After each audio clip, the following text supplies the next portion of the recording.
तो चलिए कमाल की क्लास की अपन शुरुआत करते हैं। देखिए आपके एग्जाम में कोई भी क्वाड देखने के लिए मिल सकता है, जैसे फिलहाल यहाँ पर देखिए सेट क्वाड ए है, आपके एग्जाम में कोई भी क्वाड देखने के लिए मिलेगा। और इंटरमीडिएट एग्जामिनेशन 2023 परीक्षा के लिए आज आपके लिए फिजिक्स का जो वैसा क्वेश्चन पेपर है जो आपकी परीक्षा में पूछा जाएगा। और आपके न्यू पैटर्न के अकॉर्डिंग आपको 42 क्वेश्चन ऑब्जेक्टिव टाइप क्वेश्चन दिए जाएंगे और टोटल आपका नंबर ऑफ क्वेश्चन जो रहेंगे वो 66 रहेगा और पूर्णांक आपका रहेगा 70 नंबर का आपका पूर्णांक रहेगा। और आज का सेशन अगर आप लोगों की जो तैयारी का लेवल एकदम जीरो लेवल भी है तो आज का सेशन अगर आप लोग पूरा वॉच कर लीजिएगा तो आप लोगों का जो तैयारी का लेवल हो जाएगा काफी ज्यादा बढ़िया हो जाएगा। तो सभी स्टूडेंट के लिए आज का वीडियो देखना अति आवश्यक है। अगर आप लोग पूरा वीडियो वॉच कर लेते तो उसके बाद आप सभी छात्र का जो तैयारी का लेवल बहुत ही बेहतरीन हो जाएगा, याद रखना। और आपके एग्जाम अगर आप लोगों ने करते 2023 परीक्षा की एकदम बिल्कुल भी तैयारी नहीं है, एकदम जीरो लेवल भी तैयारी है, तो आज का सेशन जब भी आपके पास यह वीडियो रिकमेंड करेगा पूरा वीडियो आप लोग देख लीजिएगा, उसके बाद आप लोगों को जो तैयारी का लेवल है बहुत ही जबरदस्त लेवल का हो जाएगा। तो चलिए कमाल की क्लास की अपन शुरुआत करते हैं। और हाँ, जैसा कि आप सभी को पता होगा आपके एग्जाम में 2 सेक्शन दिया जाएगा, एक सेक्शन ए रहेगा, दूसरा आपका सेक्शन बी रहेगा। सेक्शन ए जो रहेगा ये आपका ऑब्जेक्टिव टाइप क्वेश्चन रहेगा, ना सेक्शन बी रहेगा ये आपका सब्जेक्टिव टाइप क्वेश्चन रहने वाला है। तो चलिए कमाल की क्लास की अपन शुरुआत करते हैं और सभी बच्चे आज का सेशन एंड तक देखेगा, क्योंकि आज का जो प्रश्न है ये जो कि बिहार स्कूल एग्जामिनेशन बोर्ड के द्वारा जो है यह क्वेश्चन पेपर तैयार किया गया है। तो आज का क्वेश्चन सभी के लिए बहुत ही ज्यादा जो है जरूरी है और सभी बच्चे पूरा वीडियो ध्यान से देखिएगा, क्योंकि ये बिहार बोर्ड के द्वारा क्वेश्चन पेपर तैयार किया गया। और अगर आज का सेशन आप लोग देख लीजिएगा तब आपको पता चल जाएगा कि आखिर आपके एग्जाम में किस लेवल का क्वेश्चन पूछा जाएगा। तो ध्यान से सभी बच्चे आज का वीडियो बिल्कुल भी मिस नहीं करना है। जो भी स्टूडेंट है आज का वीडियो कुछ भी हो जाए बिल्कुल भी मिस नहीं कीजिएगा, ध्यान दीजिएगा। चलिए कुछ बेसिक सा इन्फॉर्मेशन आपको हम बता देते हैं जो आपके लिए अति आवश्यक है। यहाँ पर देखिए प्रश्न संख्या 1 से 42 तक आपका प्रत्येक प्रश्न के साथ जो है 4 विकल्प दिए गए, जिनमें से कोई एक सही और इसका आंसर आपको ओएमआर सीट पर देना है। फिलहाल आपके पास जो ओएमआर सीट है वो आपका चैट सेक्शन और कमेंट सेक्शन है और ये बिहार स्कूल एग्जामिनेशन बोर्ड के द्वारा तैयार किया गया प्रश्न पत्र है, जो सभी छात्र के लिए यह प्रश्न पत्र को सॉल्व करना अति आवश्यक है। अगर आप भी 2023 में एग्जाम देने वाले तो आज का वीडियो बिल्कुल भी आपको मिस नहीं करना है, पूरा वीडियो जरूर देखिएगा। तो चलिए कमाल की क्लास की अपन जो है शुरुआत करते हैं और सभी स्टूडेंट आंसर जरूर दीजिएगा। चलिए आज का पहला प्रश्न क्या है, आबीसी जो बच्चे जब भी देखिएगा आंसर आप लोग कमेंट सेक्शन आपके लिए खाली रहेगा, कमेंट में भी आंसर दीजिएगा। आज का पहला प्रश्न क्या है, आबीसी समतल चालक जो है इसके नजदीक जो विद्युत क्षेत्र क्या था। आबीसी क्या है, समतल चालक है और इसके नजदीक जो विद्युत क्षेत्र पूछा जा रहा है क्या होता है, इसके नजदीक विद्युत क्षेत्र होता है ई बराबर जो है सिग्मा अपॉन एप्सिलॉन नॉट होता है। ऑप्शन इसका बिल्कुल सही उत्तर है और ये क्वेश्चन बिहार बोर्ड के द्वारा तैयार किया गया था। एक क्वेश्चन जरूर याद कर लीजिएगा। चलिए वेरी गुड, अगर एकदम फटाफट आंसर लगाते हैं। चलिए सभी बच्चे अगले क्वेश्चन की बात करें, दूसरा नंबर क्वेश्चन देखिए काफी गजब का क्वेश्चन है।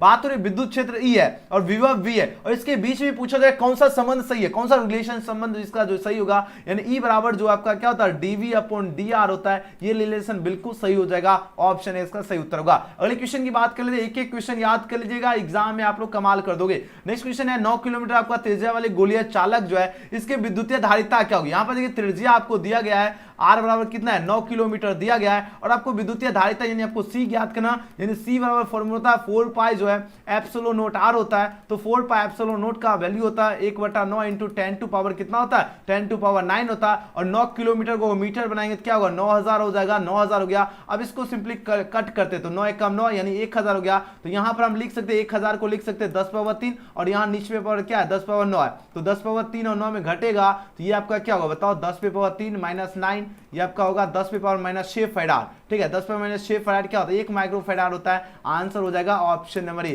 तो जो बच्चे ऑप्शन ए इसका चूज किए बिल्कुल ही कमाल कर दिए, बहुत सुंदर। नेक्स्ट क्वेश्चन की बात करें, क्वेश्चन 4 पूछा जा रहा है समांतर पट्टिका और संधारित्र का जो धारिता होता है इसका होगा, इसका धारिता की बात हो रही है, इसकी धारिता बिल्कुल सही उत्तर हो जाएगा ऑप्शन नंबर ए हो जाएगा epsilon not E R A upon D. Option इसका बिल्कुल सही उत्तर होगा। अगले क्वेश्चन की बात करें, क्वेश्चन 5 पूछा जाए क्या गैल्वेनोमीटर का प्रतिरोध जी है और वोल्टमीटर का प्रतिरोध वी है और इसके बीच में पूछा जाए कौन सा संबंध सही है। आप संबंध सही की बात हो रही है तो वोल्टमीटर का प्रतिरोध वी है, तो वोल्टमीटर का जो प्रतिरोध होता है वो गैल्वेनोमीटर का प्रतिरोध से ज्यादा होता है। तो आंसर क्या हो जाएगा ऑप्शन ए इसका बिल्कुल ही सही जवाब है। चलिए अगले क्वेश्चन की बात कर लेते हैं, नेक्स्ट क्वेश्चन देख लेते हैं। क्वेश्चन में 6 देखिए, अब आंसर को इस क्वेश्चन का राइट आंसर क्या होगा। प्रश्न क्या है व्हिटस्टोन ब्रिज की बात हो रही है। व्हिटस्टोन ब्रिज का जो है व्यवहारिक ढांचा जो निम्नलिखित में कौन है? व्यवहारिक ढांचा की बात हो रही है, और व्यवहारिक ढांचा जो आपका मीटर ब्रिज जो इसका व्यवहारिक ढांचा है, तो ऑप्शन क्या हो जाएगा? सी इसका बिल्कुल सही उत्तर होगा। याद रखना, व्हिटेस्टर ब्रिज का जो व्यवहारिक ढांचा है कौन हो जाएगा? मीटर ब्रिज होगा। नेक्स्ट क्वेश्चन की बात कर लेते हैं। क्वेश्चन में 7 पूछा जा रहा है क्या? एक तार का जो विशिष्ट प्रतिरोध जो है निर्भर करता है, एक तार का जो विशिष्ट प्रतिरोध जो है यह निर्भर करता है पदार्थ की प्रकृति पर निर्भर करता है। आंसर हो जाएगा ऑप्शन डी इसका बिल्कुल सही उत्तर। याद रखना, एक तार का जो विशिष्ट प्रतिरोध जो है किस पर निर्भर करता है? पदार्थ की प्रकृति पर। नेक्स्ट क्वेश्चन की बात कर लेते हैं। क्वेश्चन में 8 पूछा जा रहा है क्या? यहां देखिए किरचॉफ की बात हो रही है ना, किरचॉफ के जो बिंदु नियम जो निम्नलिखित में कौन भौतिक राशि जो है संरक्षित रहता है? बताओ कौन सी भौतिक राशि इसमें संरक्षित रहता है? बोलोगे सर ये तो आवेश रहता है, बिल्कुल सही उत्तर है, आवेश जो इसमें संरक्षित रहता है, तो ऑप्शन बी इसका राइट आंसर होगा। अगले क्वेश्चन की बात करें, नेक्स्ट क्वेश्चन देख लेते हैं। क्वेश्चन में 9 देखिए, काफी गजब का क्वेश्चन है। प्रश्न पूछा जा रहा है क्या? धारावाहिक चालक के अंदर जो है इलेक्ट्रॉन की गति क्या होती है? धारावाहिक चालक है और इसके जो अंदर जो इलेक्ट्रॉन की जो गति होती है ये आपका त्वरित गति होती है। एग्जाम में क्वेश्चन पूछा जाएगा, अच्छी तरह से याद रखना। तो धारावाहिक चालक के अंदर इलेक्ट्रॉन की गति क्या होती है? त्वरित होती है। अगले क्वेश्चन की बात करें, क्वेश्चन में 10 पूछा जा रहा है क्या? विद्युत परिपथ की शक्ति क्या होगी? देखिए बात तो power of electric circuit is dash की बात हो रही है, तो पावर ऑफ इलेक्ट्रिक सर्किट जो होता है ये आपका v²/r होती है। आंसर हो जाएगा ऑप्शन नंबर सी, v²/r। अगले क्वेश्चन की बात कर लेते हैं। नेक्स्ट क्वेश्चन देखिए 11वां प्रश्न क्या है? चुंबकीय क्षेत्र, ध्यान देगा, बात रही चुंबकीय क्षेत्र में जो है गतिशील आवेश पर बल के लिए निम्नलिखित में कौन सा सही है? तो बल के लिए फॉर्मूला जो होता है आपका F goes to जो है Q V goes to हो जाएगा, तो ऑप्शन बी इसका बिल्कुल सही उत्तर है। याद ना, F goes to क्या होगा? Q into V into B goes to होगा, ऑप्शन बी इसका राइट आंसर होगा। अगले क्वेश्चन की बात करें, 12वां प्रश्न है, चुंबकीय फ्लक्स का मात्रक क्या है? एग्जाम में क्वेश्चन पूछा जाएगा। अब आंसर को इस क्वेश्चन का सही उत्तर क्या होगा? चुंबकीय फ्लक्स की बात हो रही है, इसका मात्रक पूछा जा रहा है, क्या होता है? इसका मात्रक जो होता है वेबर होता है, तो आंसर ऑप्शन डी इसका सही उत्तर होगा। अगले क्वेश्चन की बात कर लेते हैं। नेक्स्ट क्वेश्चन देखिए 13वां प्रश्न है, जिस परिपथ में सिर्फ प्रतिरोध है उसका शक्ति गुणांक, अगर जिस परिपथ में सिर्फ और सिर्फ अगर प्रतिरोध रहेगा उसका शक्ति गुणांक क्या हो जाएगा? उसका शक्ति गुणांक 1 होता है। आंसर ऑप्शन इसका बिल्कुल सही उत्तर होगा। अगले क्वेश्चन की बात करें, क्वेश्चन में 14 देखिए, बात हो रही क्या? प्रत्यावर्ती धारा का जो है मूल वर्ग माध्य मान होता है, यह क्या होता है? तो इसका मूल वर्ग माध्य मान होता है शिखर धारा का मान अपॉन √2 होता है, जो कि ऑप्शन पिक करंट अपॉन √2 हो जाएगा। ऑप्शन क्या होगा? 14 का सी इसका राइट आंसर है। अगले क्वेश्चन की बात करें, क्वेश्चन में 15 है, एक चुंबक की चुंबकीय लंबाई अगर Lm है और ज्यामितीय लंबाई Lg है, इसके बीच में कौन सा संबंध सही है? तो Lg बराबर जो होता है आपका 6/5 जो है Lm होता है, जो कि ऑप्शन यहाँ पर बिल्कुल सही है, और ये जो संबंध है बिल्कुल राइट आंसर है। ठीक है, यही पूछा गया, Lm और Lg जो है इसका संबंध पूछा गया था, जो कि ऑप्शन क्या होगा? ऑप्शन इसका ही बिल्कुल ही करेक्ट आंसर हो जाएगा। चलिए अगले क्वेश्चन की बात करें, 16 नंबर प्रश्न देखिए, बात हो रही क्या? यदि, ध्यान दीजिएगा, प्रश्न समझने का कोशिश की, यदि आपका BH पृथ्वी के चुंबकीय क्षेत्र का जो है क्षैतिज घटक हो, है ना, क्षैतिज क्या है? घटक हो, उसके बाद देखिए बहुत बढ़िया, सभी बच्चे और जो बच्चे बाद में देखिएगा सभी बच्चे आंसर लगाइएगा। अगर क्षैतिज घटक आपका डेल्टा नमन कोण हो तो पृथ्वी के चुंबकीय क्षेत्र के निम्नलिखित में कौन सही है? तो पृथ्वी के चुंबकीय क्षेत्र के लिए आपका सही होगा BH अपॉन क्या होगा? cos डेल्टा जो है बिल्कुल सही हो जाएगा। आंसर ऑप्शन ए इसका राइट आंसर है। अगले क्वेश्चन की बात करें, क्वेश्चन में यहाँ पर 17 देखिए, बहुत ही खास क्वेश्चन है। बात हो रही क्या? चुंबकन जो है इसकी तीव्रता की जो इकाई होती है वह क्या होती है? अब बताओ, चुंबकन की जो तीव्रता की इकाई पूछा जा रहा है क्या होगी? आपके पास 4 ऑप्शन है, दिया जा रहा है। इसकी इकाई होती है एम्पियर प्रति मीटर होती है ना, एम्पियर प्रति मीटर, ऑप्शन सी इसका राइट आंसर होगा। ठीक है, ओके, अगले क्वेश्चन की बात कर लेते हैं। चलिए बहुत सुंदर, देखिए बात हो चुंबकन तीव्रता की इकाई बात हुई, ध्यान देगा क्वेश्चन में 17 देखिए, ध्यान देगा, क्वेश्चन एग्जाम में बहुत बार पूछा जाता है। आप सभी को बिल्कुल भी जो है ना घबराने की जरूरत नहीं, इस प्रकार का आपके एग्जाम में क्वेश्चन पूछा जाता है, और जब भी इस प्रकार का क्वेश्चन पूछा जाए आप लोग एग्जाम में कमाल करना है। तो चुंबकन तीव्रता की जो इकाई होती है आपका क्या होगा? एम्पियर जो है प्रति मीटर, ऑप्शन सी इसका बिल्कुल सही उत्तर होगा। अगले क्वेश्चन की बात कर लेते हैं। नेक्स्ट क्वेश्चन 18वां प्रश्न देखिए, बात हो चुंबकीय यामोत्तर क्या था? चुंबकीय यामोत्तर की बात हो रही है, और चुंबकीय यामोत्तर जो एक ऊर्ध्वाधर तल हो जाएगा। आंसर ऑप्शन डी हो जाएगा, बिल्कुल सही उत्तर होगा। ठीक है, अगले क्वेश्चन की बात की 19वें प्रश्न पूछा जा रहा है, सामान्य समायोजन में जो है सरल सूक्ष्मदर्शी का जो आवेदन क्षमता हमेशा प्लस में होगा, तो 1 प्लस क्या होगा? DF हो जाएगा इसका आवेदन क्षमता। ऑप्शन क्या होगा? इस क्वेश्चन का बिल्कुल ही करेक्ट आंसर होगा। अगले क्वेश्चन की बात कर ले, क्वेश्चन में 20 है, बात हो रही क्या? समान आंख लेंस का फोकल दूरी होता है, समान आंख लेंस का जो फोकल दूरी होती है लगभग 2 सेंटीमीटर होता है। आंसर ऑप्शन बी इसका बिल्कुल सही उत्तर है। और स्पर्श दृष्टि की जो न्यूनतम दूरी होती है वो आपका 25 सेंटीमीटर है, ये भी याद रखना। फिलहाल यहाँ पर बात हो रही है समान आंख लेंस का फोकल दूरी जो लगभग होती है वो आपका 2 सेंटीमीटर होती है। चलिए बी इसका राइट आंसर होगा। अगले क्वेश्चन की बात कर लेते हैं। नेक्स्ट क्वेश्चन, हीरा का क्रांति कोण कितना होता है? देखिए बात हो रही हीरा की बात हो रही है, अब इसका क्रांति कोण पूछा जा रहा है कितना होता है? हीरा का क्रांति कोण होता है आपका 24.5 47.41 आपका क्रांति कोण होता है। और अगर बात करें 37.31 ये किसका होता है, ये आपका बर्फ का होता है। 48.75 ये किसका होता है, ये आपका पानी का होता है। 41.14 ये किसका होता है, क्राउन कांच का होता है। ठीक है, क्राउन कांच का होता है। सारे क्वेश्चन याद रखिएगा, 1 नंबर यहाँ से एग्जाम में पूछेगा। ठीक है, फिलहाल इस क्वेश्चन का ऑप्शन है इसका सही उत्तर होगा हीरा का क्रांति कोण होता है 24.41। अगले क्वेश्चन की बात करें, नेक्स्ट क्वेश्चन देख लेते हैं। क्वेश्चन 22 है, दो संपर्कित उत्तल लेंसों का जो है समतुल्य लेंस क्या होता है। दो संपर्कित उत्तल लेंसों का जो समतुल्य लेंस होता है यह पूछा जा रहा है क्या होता है, तो यह इसका लेंस उत्तली होगा, कन्वेक्स होगा। ऑप्शन इसका बिल्कुल सही उत्तर होगा। याद रखना, दो आपका क्या है, संपर्कित उत्तल लेंसों का जो समतुल्य लेंस क्या होता है, उत्तली होता है। अगले क्वेश्चन की बात करें 23 नंबर प्रश्न है, क्या प्रकाशित तंतु का मूल सिद्धांत क्या। प्रकाशित तंतु जो है इसका मूल सिद्धांत क्या होता है, इसका मूल सिद्धांत होता है पूर्ण आंतरिक परावर्तन, जो इसका मूल सिद्धांत होता है।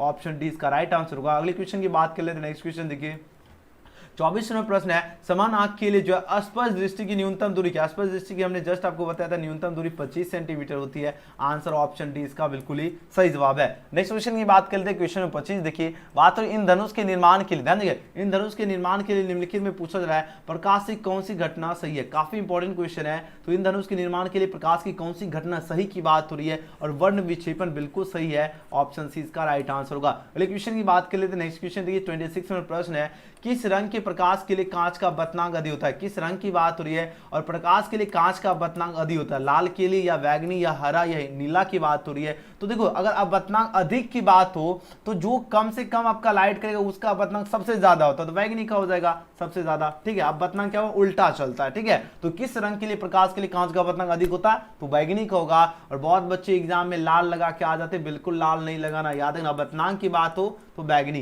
नेक्स्ट क्वेश्चन की बात कर लेते हैं। क्वेश्चन में देखिए 27 है, विनाशकारी व्यतिकरण के लिए पथांतर क्या होगा। विनाशकारी व्यतिकरण के लिए जो पथांतर होता है ये आपका 2n+1 अपॉन क्या होगा, लैम्डा अपॉन 2 हो जाएगा। ऑप्शन 20 का बिल्कुल सही उत्तर होगा। क्या होगा, 2n+1 इंटू क्या होगा, लैम्डा अपॉन 2 जो है ये आपका विनाशकारी व्यतिकरण के लिए पथांतर होता है। चलिए अगले क्वेश्चन की बात कर ले। नेक्स्ट क्वेश्चन 28 नंबर क्वेश्चन है, प्रकाश के अनुप्रस्थ तरंग की जो प्रकृति जो है निम्नलिखित में कौन सी घटना पुष्टि करता है। कौन सी घटना पुष्टि करता है, ये आपका ध्रुवीकरण जो है इसका पूर्ति करता है, पुष्टि करता है। तो ऑप्शन डी इसका बिल्कुल सही उत्तर है। याद है ना, प्रकाश के अनुप्रस्थ तरंग की जो प्रकृति को जो है निम्नलिखित में कौन सी घटना पुष्टि करता है, ये आपका ध्रुवीकरण। और एक क्वेश्चन की बात की 29 नंबर प्रश्न क्या है, अवरोध के किनारों से प्रकाश का मुन्ना क्या कहलाता है। बहुत ही खास क्वेश्चन है, वो कहलाता है आपका विवर्तन कहलाता है, डिफ्रैक्शन कहलाता है। ओके, देखिए अवरोध के किनारों से जो है प्रकाश का मुन्ना आपका कहलाता है विवर्तन यानी डिफ्रैक्शन। अगले क्वेश्चन की बात करें, क्वेश्चन में 30 पूछा है, काफी गजब का क्वेश्चन है, चांदी का कार्यफलन क्या होता है। चांदी की बात हो रही है और इसका जो कार्यफलन होता है 4.7 जो इलेक्ट्रॉन वोल्ट होता है। आंसर ऑप्शन डी इसका बिल्कुल ही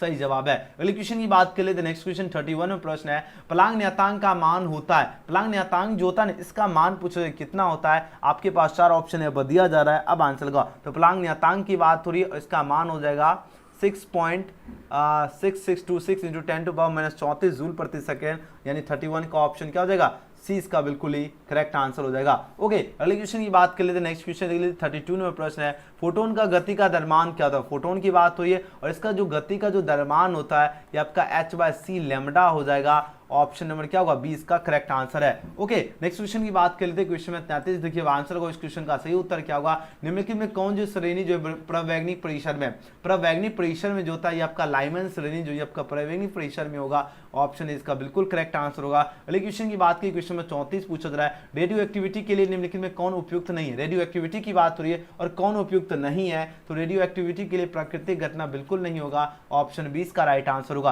अगले क्वेश्चन की बात कर लेते हैं। क्वेश्चन में 35 देखिए बात हो रही क्या, तेजी से चलने वाला इलेक्ट्रॉन क्या है। तेजी अल्फा किरणें, कौन जो आपका इलेक्ट्रॉन जो है तेजी से चलने वाला है, बोलोगे तेजी से चलने की बात हो रही है, बीटा किरणें क्या होगा, तेजी से चलने वाला इलेक्ट्रॉन है। ऑप्शन 20 का राइट आंसर होगा। ओके, चलिए अगले क्वेश्चन की बात करते हैं।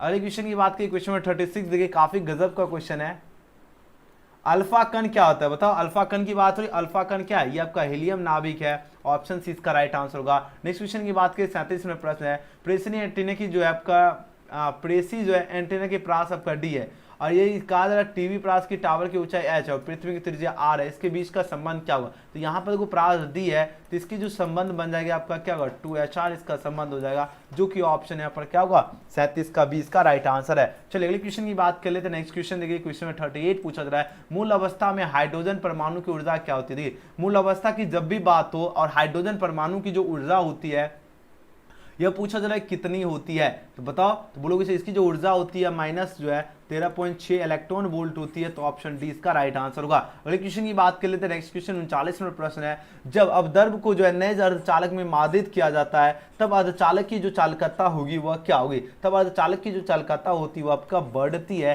इंक्रीजेज हो जाएगा, ऑप्शन इसका बिल्कुल सही उत्तर होगा। अगले क्वेश्चन की बात करें, क्वेश्चन में 40 देखिए, नॉर गेट के लिए बुलियन व्यंजक होता है, नॉर गेट के लिए बुलियन व्यंजक क्या होता है, तो आपको अच्छी तरह से याद है, एग्जाम में ये क्वेश्चन यहां से पूछा जाएगा। नॉर गेट के लिए बुलियन व्यंजक होता है y = a + b पर क्या होता है, बार होता है, यानी रैंकिंग होता है। अगर हम बात करें नॉर के बाद और गेट के लिए बात करें तो y = क्या होता है, सिंपल a + b।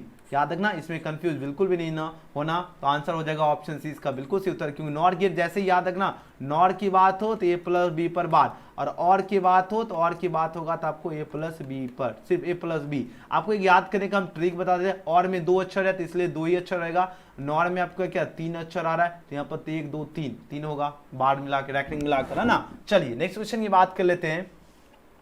41 नंबर प्रश्न क्या है, काफी गजब का क्वेश्चन है। बात हो रही अतरंगी दृष्टिकरण में अगर 50 हर्ट्ज की जो निवेश आवृत्ति है तो निम्नलिखित में कौन सी जो है निर्गम, 50 हर्ट्ज है, इसका दोगुना निर्गत हो जाएगा 100 हर्ट्ज।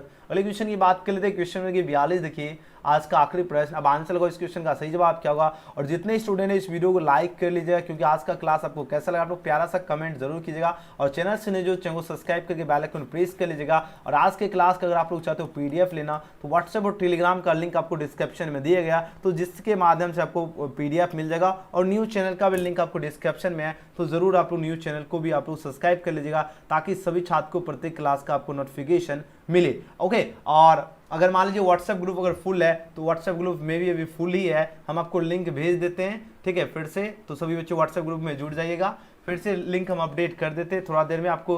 अभी जस्ट आप लोग जो बच्चे लाइव हैं, जो बच्चे जुड़ना चाहते हैं व्हाट्सएप ग्रुप में, आप लोग एक बार चैट में बताओ कितने ज्वाइन हो जाइए व्हाट्सएप में। ओके, देखिए बात हो रही क्या, द्विधारी संख्या आपका ये दिया गया है, ठीक है, इसका दशमिक संख्या निम्नलिखित में कौन है, और इस प्रकार के एग्जाम में एक क्वेश्चन हर साल पूछा जाता है, तो ध्यान देगा। अब द्विधारी संख्या दिया और दशमिक संख्या कैसे ज्ञात करना, ये जितना संख्या है वो सभी संख्या हम यहाँ पर लिख देते। देखो एक कितना है, 4 बार 1 है, हमने 1 2 3 4 1 है, उसके बाद 0 है तो हमने 0 लिख दिया। और यहाँ पर देखो कहा द्विधारी संख्या की बात हो रही तो सबको क्या करना है, गुना करना है आपको 2 से। गुना किससे करना है, गुना आपको सबको 2 से करना है, एंड उसके बाद आपको क्या करना है, प्लस सबके बीच में आपको लगा देना है। अब द्विधारी निकालें तो पहले यहाँ पर 0 होगा, उसके बाद यहाँ से शुरू होगा, 1 हो गया, 2 हो गया, 3 हो गया, 4 हो गया। देखिए 4 3 7 दोनों 10 ही हमको पूछा गया था, दशमिक संख्या हो गया, इसका तो कोई वैल्यू ही नहीं, इसका तो काम यहीं पर खत्म, 0 हो गया, उससे कोई मतलब ही नहीं। 2 पावर 4 है, 2 दूनी 4 दूनी 8 दूनी 16 हो गया, 2 दूनी 4 दूनी 2 दूनी 4 दूनी 8 हो गया, ये 2 हो गया, 2 दूनी ये क्या हो गया 4 हो गया, ये आपका 2 हो गया, ठीक है। अब जोड़ दो, सबको जोड़ो, कितना हो रहा है बताओ, ये देखो 16 ये 4 16 4 कितना हो गया 20, 8 2 10, टोटल कितना आ गया, टोटल आपका 30 हो गया। 30 इसका दशमिक संख्या कितना हो गया, 30 निकल गया, ऑप्शन बी इसका बिल्कुल सही उत्तर है, ठीक है। और वीडियो पसंद आए तो लाइक सब्सक्राइब शेयर जरूर करना, और ज़्यादा से ज़्यादा शेयर कीजिए ताकि हर एक स्टूडेंट तक जो है यह वीडियो पहुंचे। और जो बच्चे व्हाट्सएप टेलीग्राम में जुड़ना चाहते हो तो लिंक आपको डिस्क्रिप्शन में दिया गया, तो व्हाट्सएप टेलीग्राम में जरूर ज्वाइन हो जाएगा। आज का क्लास का पीडीएफ आपको व्हाट्सएप टेलीग्राम मिलेगा, और डेली क्लास का जो टाइमिंग है सभी छात्र नोट कर लीजिएगा। जैसे क्लास शुरू हो आपको कोशिश करना है सबसे पहले क्लास में जुड़ने का, ठीक है। डेली क्लास का टाइमिंग आपको याद रखना, रात्रि के 7 बजे से आपका डेली क्लास का टाइमिंग है, तो जिनको नहीं पता है उन सभी छात्र जान लीजिए आपका जो डेली क्लास होती है वो क्या कितने बजे से होती है, तो 7 बजे PM से, ठीक है। ओके चलिए बस आज के लिए इतना ही। वीडियो पसंद आए तो लाइक सब्सक्राइब शेयर जरूर करना।